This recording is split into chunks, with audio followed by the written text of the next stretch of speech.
ਅੱਜ ਗੱਲ ਕਰਾਂਗੇ ਪ੍ਰਸ਼ਾਂਤ ਕਿਸ਼ੋਰ ਬਾਰੇ। ਕੌਣ ਆ ਪ੍ਰਸ਼ਾਂਤ ਕਿਸ਼ੋਰ?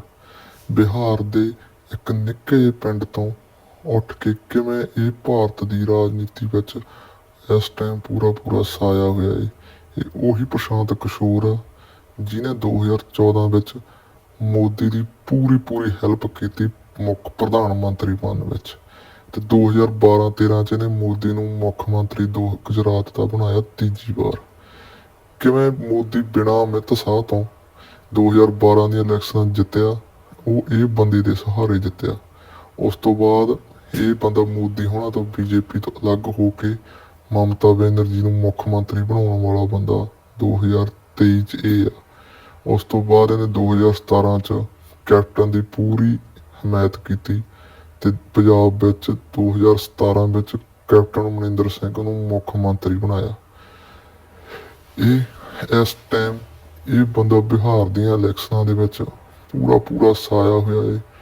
ਇਹ ਗੋਦੀ ਮੀਡੀਆ ਨੂੰ ਪੂਰੇ ਠੋਕਵੇਂ ਜਵਾਬ ਦਿੰਦਾ ਤੇ ਪੂਰੀ ਉਹਨਾਂ ਦੀ ਤਸੱਲੀ ਕਰਾ ਕੇ ਰੱਖਦਾ। ਇਸ ਵਾਰ ਇਸਨੇ ਬਿਹਾਰ ਦੇ ਵਿੱਚ ਆਪਦੀਆਂ ਨਵੀਂ ਪਾਰਟੀ ਜਨਸੰਖਿਆ ਬਣਾਈ ਆ ਤੇ ਇਸ ਵਾਰ ਇਹਦੇ ਪੂਰੇ ਚਾਂਸ ਆ ਵੀ ਇਹ ਬਿਹਾਰ ਦੀਆਂ ਇਲੈਕਸ਼ਨਾਂ ਦੇ ਵਿੱਚ ਵੱਧ ਤੋਂ ਵੱਧ ਸੀਟਾਂ ਜਿੱਤੂਗਾ ਤੇ ਆਪਦਾ ਪੂਰਾ ਯੋਗਦਾਨ ਪਾਊਗਾ ਬਿਹਾਰ 'ਚ ਸਰਕਾਰ ਬਣਾਉਣ 'ਚ। ਇਸ ਦੀ ਪੂਰੀ ਹਵਾ ਵਾ। ਇਸ ਦੇ ਦੋਸਤੋ ਇਸ ਦੇ ਭਾਸ਼ਣ ਸੁਣਨ ਵਾਲੇ ਹਨ। ਕਿਵੇਂ ਲੱਖਾਂ ਲੋਕ ਬਿਹਾਰ 'ਚ ਇਸ ਦੇ ਭਾਸ਼ਣ ਸੁਣਨ ਆਉਂਦੇ ਹਨ ਤੇ ਮੋਦੀ ਹੋਣਾ ਦੀ ਪੂਰੀ ਨੀਂਦ ਹਰਾਮ ਕੀਤੀ ਵੀ ਆ ਇਸ ਬੰਦੇ ਦੀ। ਬਹੁਤ ਨੀਤੀ ਘਾੜਾ ਹੈ, ਆਪਦੀ ਟੀਮ ਇਹਦੀ देता है।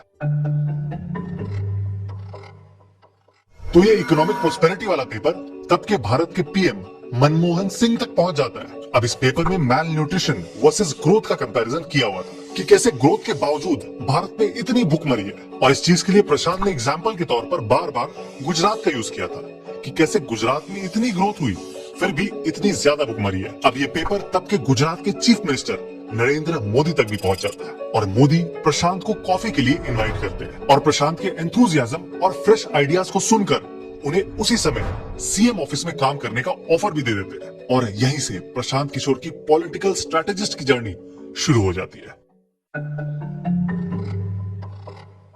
अब प्रशांत किशोर का गुजरात से कोई खास लेना देना नहीं था। उनकी मां यूपी के बलिया से थी और फादर बिहार से। अब इससे पहले कि हम प्रशांत किशोर, मोदी और गुजरात के 2012 के चुनाव की बात करें, हमें एक और कैरेक्टर के बारे में पता होना जरूरी है, अमित शाह। तो जब प्रशांत गुजरात गए तब अमित शाह कहाँ थे? शॉर्ट आंसर तो ये है कि वो तरीब पार थे। सोहराबुद्दीन शेख वाले मर्डर केस में 2010 में अमित शाह को बेल मिली थी, लेकिन उस बेल की एक शर्त थी कि वो गुजरात में रह ही नहीं सकते। अब ये केस क्या था वो किसी और वीडियो में बताऊंगा। फिलहाल के लिए ये समझो कि मोदी का सबसे बड़ा कॉन्फिडेंट और राइट हैंड अमित शाह उनके पास नहीं था और ये 2012 वाला इलेक्शन मोदी को अकेले लड़ना था और इसी गैप को फिल करने आए प्रशांत किशोर। प्रशांत का लेकिन इलेक्शन मैनेजमेंट का तरीका अमित शाह से बहुत अलग था। उन्होंने डेटा हेवी स्टाइल अपनाया और मीडिया परसेप्शन और कैंपेन स्ट्रेटेजी जैसी चीजें मोदी के साथ डिस्कस करने लगे। ये पहली बार था कि मोदी को कोई ऐसा एडवाइजर मिला था जो बीजेपी आरएसएस के इकोसिस्टम से अलग था और पार्टी कैडर की तरह बात नहीं करके एक प्रोफेशनल की तरह बात करता था। किशोर ने जल्दी सीएम रेसिडेंस में एक छोटा वॉर रूम बना लिया था। अब आते हैं कैंपेन पर। प्रशांत ने एक रिसर्च बेस्ड मॉडल बनाया और मोदी को विकास पुरुष के तौर पर प्रोजेक्ट करने का प्लान किया,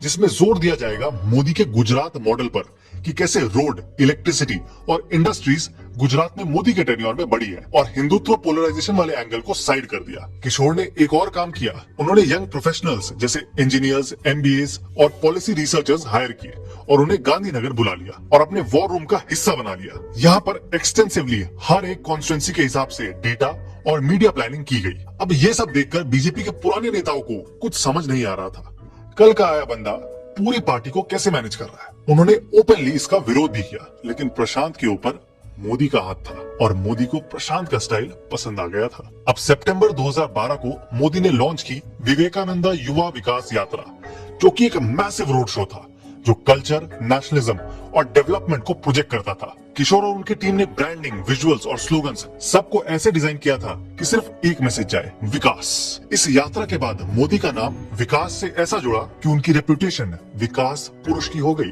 अब कैंपेन एक आदमी पर बेस करने का सबसे बड़ा प्रॉब्लम है कि इतने बड़े राज्य में वो कैसे पहुंचेगा, वो भी लिमिटेड टाइम में इतने लोगों को छूना पॉसिबल नहीं होता है। इसका तोड़ प्रशांत ने टेक्नोलॉजी के थ्रू निकाला।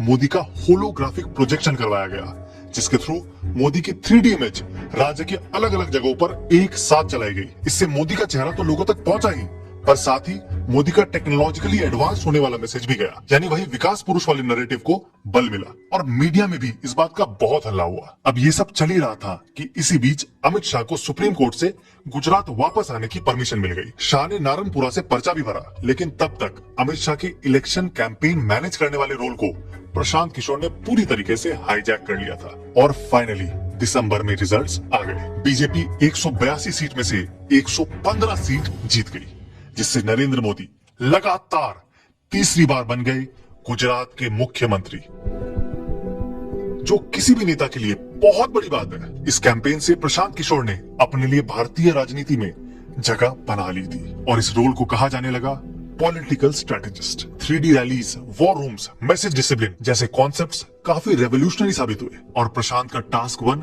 सक्सेसफुली कंप्लीट हुआ। लेकिन अब एक इतना बड़ा रास्ता खुल गया था कि नरेंद्र मोदी और प्रशांत किशोर के पास पूरे भारत पर राज करने का मौका था। अब मोदी ने गुजरात चुनाव में तीसरी बार जीत दर्ज करते ही अपने आप को नेशनल लीडर के तौर पर प्रोजेक्ट करना शुरू कर दिया। और फाइनली जून 2013 की बीजेपी की एग्जीक्यूटिव कमेटी की मीटिंग में नरेंद्र मोदी को बीजेपी के 2014 चुनाव के कैंपेन का हेड बना दिया गया। गुजरात के मुख्यमंत्री श्री नरेंद्र मोदी को चुनाव अभियान सेल का चेयरमैन घोषित किया। अब इस सब में प्रशांत किशोर ने गुजरात में मोदी के लिए जो काम किया था उसे फॉर्मली करने का प्लान बना लिया और बनाई CAG यानी सिटीजन्स फॉर अकाउंटेबल गवर्नेंस, जिसमें 700 से ज्यादा वॉलंटियर्स जोड़ लिए और IITs, IIMs, एम्स जैसे इंस्टीट्यूशंस में पढ़े लोगों को इसमें ज्वाइन करवाया और गांधीनगर और दिल्ली दोनों में वॉर रूम्स बना लिए। और देखते देखते दुनिया के सबसे बड़े इलेक्शन में देश की one of the biggest parties का कैंपेन मोदी और किशोर के हाथों में आ गया और सितंबर 2023 में बीजेपी ने मोदी को ऑफिशियली PM कैंडिडेट के तौर पर प्रोजेक्ट कर दिया। संसदीय दल ने यह फैसला किया है कि श्री नरेंद्र मोदी को आगामी लोकसभा चुनाव के लिए प्राइम मिनिस्ट्रियल कैंडिडेट के रूप में प्रोजेक्ट किया जाए।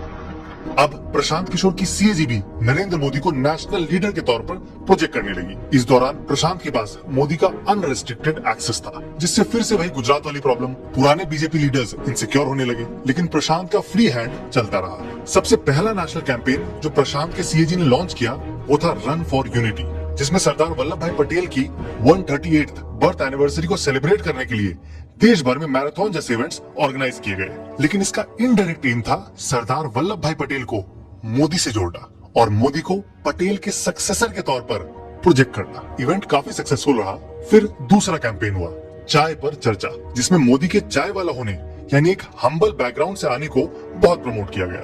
साथ ही सैटेलाइट टेक्नोलॉजी और वीडियो कॉन्फ्रेंसिंग के थ्रू मोदी ने कई लोगों से चाय पीते पीते बातें की। ये इवेंट भी बढ़िया चला। और सबसे इम्पोर्टेंट चीज जो प्रशांत ने बहुत इफेक्टिवली यूज की वो थी सोशल मीडिया, जिसमें मोदी के ट्विटर, फेसबुक और यूट्यूब अकाउंट्स को पूरी तरह से रिवैम्प कर दिया। क्यूरेटेड मीम्स, स्लोगन्स और इन्फोग्राफिक्स डाले गए और एंगेजमेंट आसमान छूने लगा। अब एक तरफ CAG मोदी को ब्रांड के तौर पर एस्टैब्लिश कर रही थी, तो दूसरी तरफ बीजेपी और RSS अपना ऑर्गेनाइजेशनल माइट यूज करके अपना कैंपेन चला रही थी। ये सब में फिर से सवाल उठता है कि अमित शाह कहाँ थे? तो मोदी ने अमित शाह को देश के सबसे बड़े राज्य उत्तर प्रदेश, जहां 80 सीट्स थी, उसे मैनेज करने की जिम्मेदारी दे दी थी, जिसकी वजह से कम ओपनली प्रशांत और अमित शाह के बीच कोई टकराव देखने को नहीं मिला। CAG के हिसाब से इस पूरे कैंपेन के 4 मेन पिलर्स थे: development, youth aspirations, anti corruption and strong leadership. अब प्रशांत ने एक और नैरेटिव बहुत अच्छे से मार्केट किया जब मणिशंकर अय्यर ने मोदी का मजाक उड़ाते हुए कहा था कि वो कांग्रेस मीटिंग में चाय बेचने के लायक। वायदा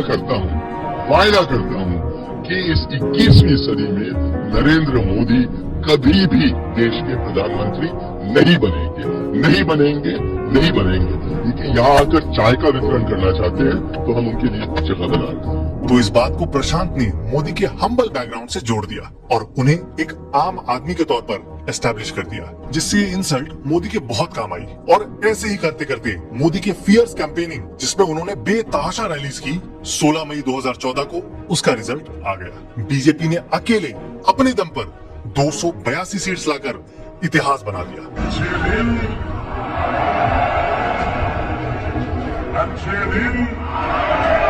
ऐसा 30 साल में पहली बार हुआ था कि कोई एक पार्टी फुल मेजोरिटी में आ जाए। मोदी के कैंपेन को ओबामा मूवमेंट ऑफ इंडिया कहा गया और किशोर और उनकी सीएजी इस पूरे मूवमेंट में लीड